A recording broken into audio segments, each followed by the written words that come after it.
One of the most recognized consequences of aging is a decline in immune function, illustrated by vulnerability to dying from the flu, a poor response to vaccinations. But about 20 years ago, a paper was published showing that the immune cells of 80-year-olds produce significantly more pro-inflammatory signals, suggesting the worst of both worlds, a decline in the part of the immune system that fights specific infections, but an aggravation of nonspecific overreactions that can lead to inflammation. This has since been formalized in a concept referred to as inflammaging, chronic low-grade inflammation we now know is typical of aging, which may be responsible for the decline in the onset of disease in the elderly. So what can we do about it? Inflammaging appears to be a major consequence of growing old. Can it be prevented or cured?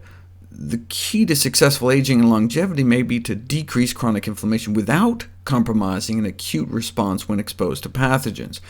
How are we going to do that? Nutrition.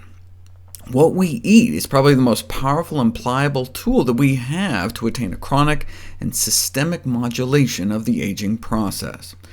In the first systematic review of the associations between dietary patterns and biomarkers of inflammation ever published, the dietary patterns associated with inflammation were almost all meat-based, or so-called Western diet patterns, while vegetable and fruit-based, or healthy patterns, tended to be inversely associated, meaning more